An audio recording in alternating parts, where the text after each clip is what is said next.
Les amis, j'espère que vous allez bien. Asseyez-vous bien dans cette vidéo parce que ça va chauffer un peu. Attendez, moi-même je vais bien me positionner. Alors, on va parler de toutes autres choses dans cette vidéo. Ce sont des choses que je n'ai pas l'habitude d'évoquer.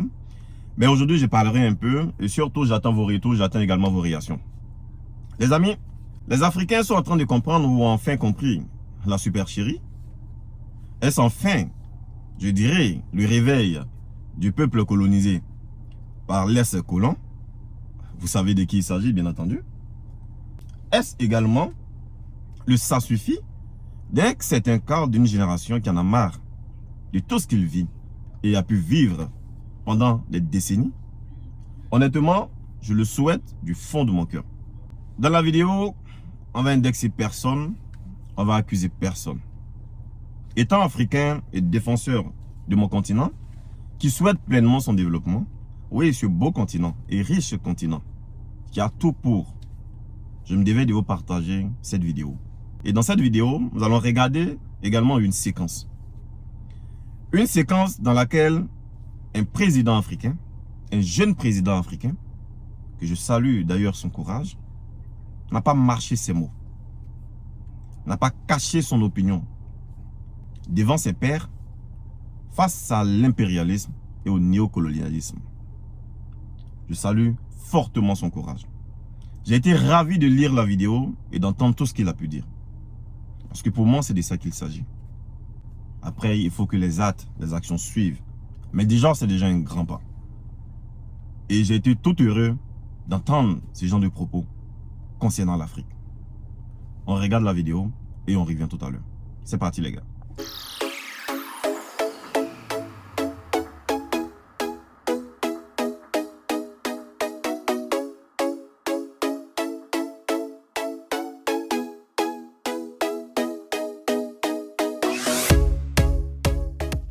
Camarade président Vladimir Poutine, camarade président chef d'État africain, camarade chef de délégation, bonjour.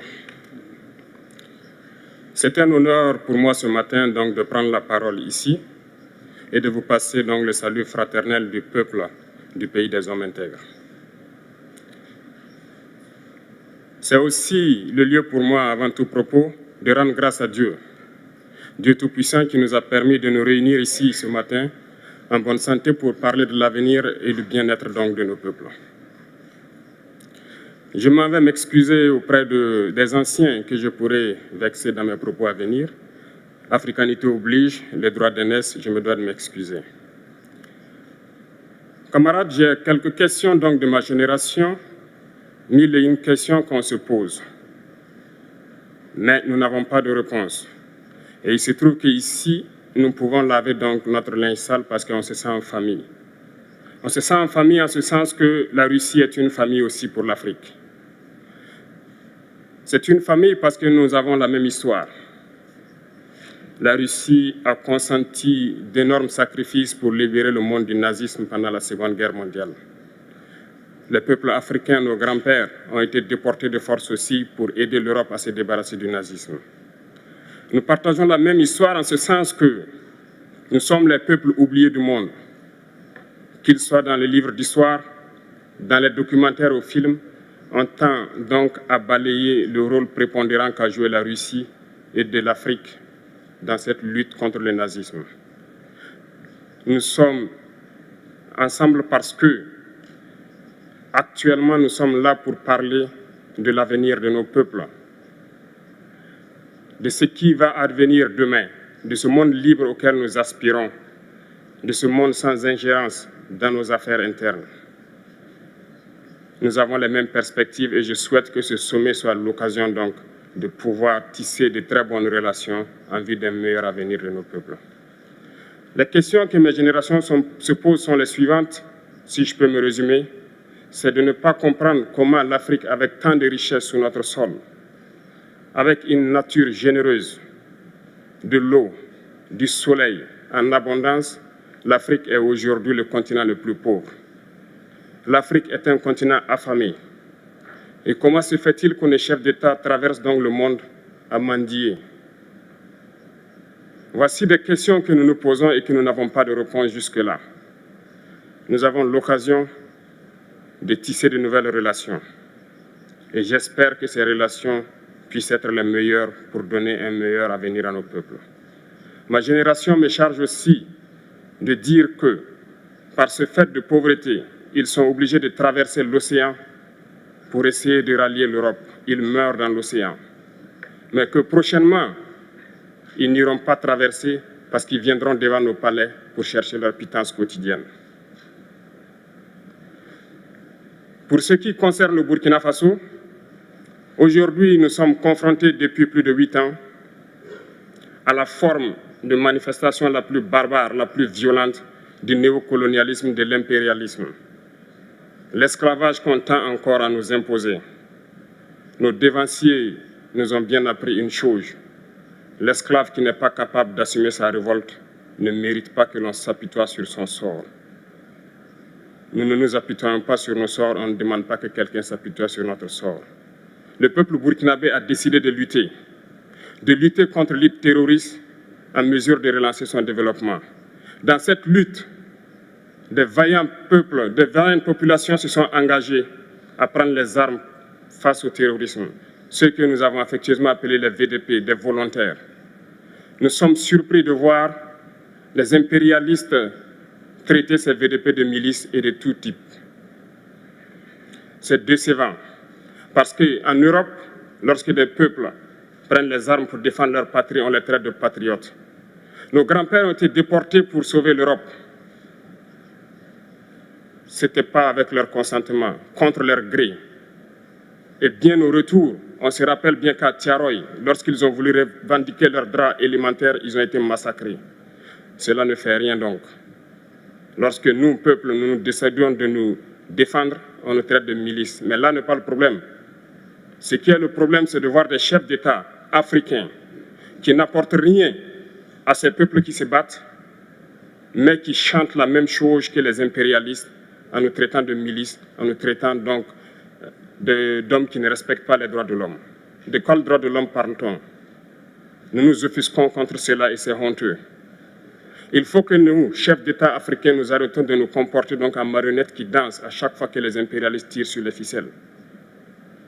Hier, le président Vladimir Poutine a annoncé donc l'envoi de céréales en Afrique. Nous sommes bien contents. Nous lui disons merci pour cela. Mais aussi, c'est un message passé à nous, chefs d'État africains, parce qu'au prochain forum, nous ne devrons pas venir ici sans avoir assuré, pour ceux qui ne connaissent pas la guerre, l'autosuffisance alimentaire de nos peuples.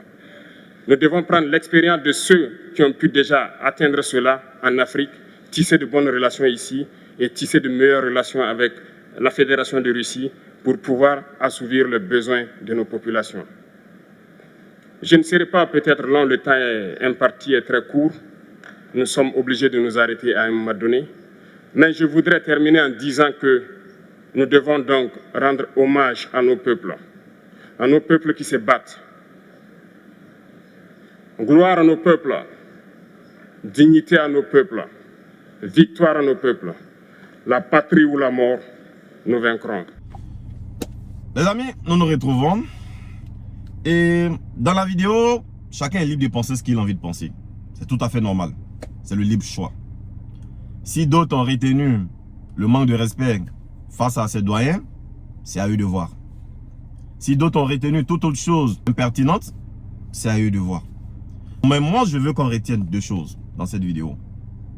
Je veux qu'on retienne le développement et je veux qu'on retienne le partenariat. Les amis, pourquoi le développement? Le développement parce que l'Afrique nous appartient. Ce n'est pas à quelqu'un de dicter les règles de notre continent, comment est-ce que l'Afrique doit se comporter, comment l'Afrique doit marcher. Non. Le développement parce que c'est nous qui devons construire l'Afrique. C'est nous qui devons élever ce continent. Nous les Africains. Mais pour ça, on a besoin de s'imposer. Et comment on s'impose? Mais c'est par le travail. Comment on s'impose? Mais c'est par l'union, par l'unité. Mais comment on s'impose? C'est par la force économique. Il n'y a pas d'autre chose, les gars. Et nous devons réfléchir Afrique. Nous devons penser Afrique. Nous devons dormir Afrique. Nous devons investir Afrique. Nous devons développer Afrique. C'est rien qu'avec ça que nous arriverons à nous développer. Les autres, ils vont venir. C'est clair. Parce qu'il y a des opportunités et nous voyons. Parce que les ressources sont là. Parce qu'il y a tout ce qu'il faut en Afrique pour construire le monde, bien sûr. Ils viennent. Mais vous pensez qu'ils viennent nous aider à développer? Ils viennent pour les intérêts. Et c'est ce qu'on ne doit pas regarder. Et ce qu'il a dit le président, mais c'est clair. Il faudrait qu'on comprenne une bonne fois pour toutes que ce n'est pas quelqu'un qui va nous aider à nous développer. Non, non, non, non, ça ne marche pas. C'est nous qui allons nous développer. Par nos actions. Par le travail. Par la puissance économique. Et les gars, c'est pour ça qu'à notre niveau, c'est vrai, d'autres diront, mais oui, mais c'est difficile, c'est à petite échelle. Mais oui, c'est 7. Mais à notre niveau, nous sommes en train de mettre en place la communauté. Ce que nous sommes en train de créer, vous pouvez voir ça peut-être une petite chose. Mais dans le fond, c'est une grande chose que nous sommes en train de mettre en place. C'est une idéologie que nous sommes en train de mettre en place. C'est des habitudes que nous voulons changer. On dit que l'Africain ne peut pas se mettre ensemble pour faire les choses. On dit que l'Africain est désuni. Les Africains aiment se jeter les pots de banane. Quand on regarde dans le fond, c'est bien vrai. Mais c'est ce que nous voulons changer. Et notre communauté, nous voulons que l'idée que nous apportons, cette manière de s'unir pour faire les choses là, nous voulons que cela se perpétue un peu partout. Que vous arrivez dans les différents pays, que vous arrivez dans les différents quartiers. Et tout le monde se dit oui. C'est ensemble que nous arriverons à développer. Donc c'est de se mettre ensemble pour élaborer des projets, de se mettre ensemble pour développer des choses. C'est de se mettre ensemble pour créer des choses. Parce que c'est l'union qui fait la force. Seul, on ne peut pas aller loin. Je l'ai toujours dit. Et on ne peut pas forcément attendre toujours nos gouvernants. C'est à nous de se dire, l'Afrique est notre continent et le seul que nous possédons. Et ce sont ces idées-là que nous véhiculons. Et c'est ce que nous voulons. Raison pour laquelle je parle de développement. Parce que c'est nous qui sommes responsables de notre développement. Ce n'est pas les autres. Regardez un peu ce qui se passe dans la mer. Je ne sais pas si vous avez vu la vidéo. Je l'ai regardé, j'ai coulé les larmes. Le corps sans vie de nos frères tout au long, en bordure de mer. Regardez comment ça fait mal. Des jeunes gens qui sont quittés dans leur pays, qui espèrent une vie meilleure, ou en Europe, dans d'autres pays. Et si nous mettons les conditions en place, est-ce que vous pensez que nos jeunes frères vont partir, mourir en mer comme ça, comme on voit? Ça fait mal. Ça fait mal. Et c'est pour ça que nous devons être unis. Unis dans les projets. Unis dans les investissements. On peut ne pas être d'accord. Regardez les Libanais. J'ai déjà parlé de ça. Ils ne sont pas forcément d'accord individuellement lorsqu'il y a des problèmes qui surgissent. Les gars se tapent dessus. Mais quand il s'agit des intérêts de la communauté, les gars sont forcément d'accord. Et c'est pourquoi pas nous. Donc on doit se mettre ensemble, on doit être d'accord pour les intérêts de l'Afrique. Ils nous voient comme un pays, parce que c'est ça quand vous sortez. Pour ceux qui bougent un peu là, quand vous sortez, vous voyez non les gars, on s'entend, on sait ce que les gens disent. Quand on s'en va, c'est pour dire, ah l'Afrique. Tu dis même pas je pars en Côte d'Ivoire, il ne te connaît même pas. Il dit, ah tu pars en Afrique. Ah tu pars en Afrique. Ils nous voient comme un pays, non? Ok, nous aussi on va montrer que nous sommes un pays, mais pour ça nous avons besoin de nous unir. Et c'est l'unité qui va nous permettre d'être encore plus forts.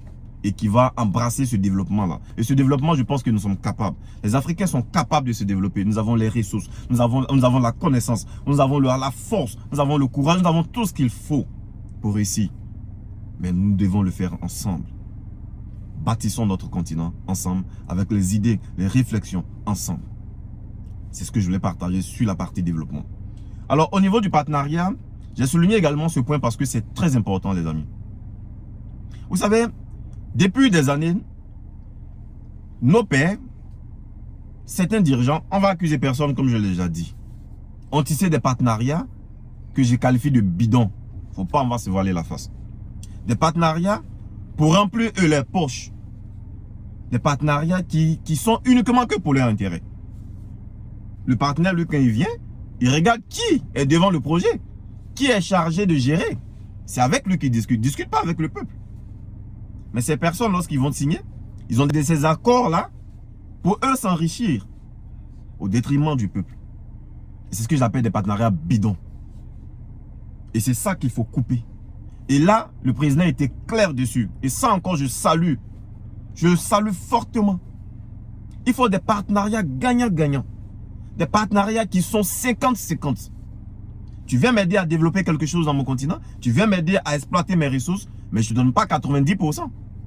Je te donne 50%, je prends 50%. Tu as les ressources, tu as le matériel, tu as tout ce qu'il faut pour développer. Mais derrière, ça ne t'appartient pas. Donc ça, il faut revoir. Il faut revoir ces partenariats je dirais, esclavagistes. Parce que c'est le mot exact. C'est qu'ils ont pu tisser tout ce qui a mené, a conduit l'Afrique là. Les gars, ils sont venus prendre, ramasser nos biens partis parce que voilà, ils ont tissé des partenariats toujours esclavagistes parce qu'ils ont fait ça pour toujours nous contrôler. Le gars remplit la poche du dirigeant. Le gars remplit la poche, je sais pas, du ministre ou je ne sais pas quoi. Mais quand il remplit sa poche, lui, il s'est tait. Mais nous, le peuple, à qui ça doit profiter? On est là et on souffre. Prenons le cas du Niger. C'est pas possible. Comment est-ce que vous pouvez comprendre cela? Un pays qui est riche en ressources.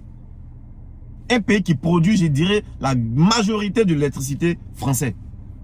Regardez l'État. Le deuxième pays le plus pauvre au monde. C'est pitié, les gars. Et c'est ça qu'il faut changer. Et c'est les partenariats esclavagistes là. Il faut couper ça.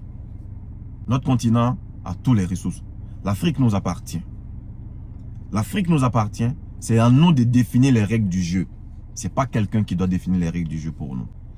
Les amis, c'est ce que je voulais vous partager.